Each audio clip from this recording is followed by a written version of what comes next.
அந்த படம் பார்க்குற ஒரு ஆப்பர்ச்சுனிட்டி கிடச்சிது.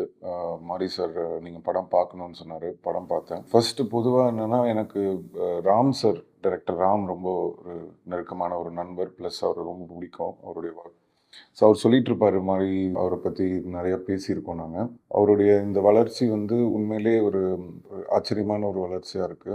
ஏன்னா ரொம்ப கமர்ஷியலான படங்களுக்கு தான் ரொம்ப இம்பார்ட்டன்ஸ் கிடைக்கும். ஸோ இந்த மாரி ஒரு டிஃப்ரெண்ட்டான படம் எடுக்கிறவங்களுக்கு வந்து மெயின் ஸ்ட்ரீமா அந்த அளவுக்கு ஒரு பெரிய இதுவா இருக்காது. பட் அவரு தொடர்ந்து அவருடைய படம் மூலியமா ஒரு மெயின் ஸ்ட்ரீம் ஆடியன்ஸ வந்து கேட்டர் பண்ற மாரி படங்கள குடுக்குறது வந்து எனக்கு உண்மையிலேயே ரொம்ப ஆச்சரியமா இருக்கு. கர்ணனா இருக்கட்டும், லாஸ்ட்டா வந்த மாமன்னனா இருக்கட்டும், எனக்கு ரொம்ப பிடிச்ச படங்கள். நெறைய பேசியிருக்கேன் நான் அவர்கிட்ட. இந்த படம் வாழைய பொறுத்தவரைக்கும் ஒரு சிம்பிளான ஒரு ஃபிலிம் தான். பட் அதுக்குள்ள ஒரு அவ்வளோ மெனக்கெட்டுருக்காரு. அவ்வளோ பெயின் இருக்கு. ப்ளஸ் எனக்கு என்னன்னா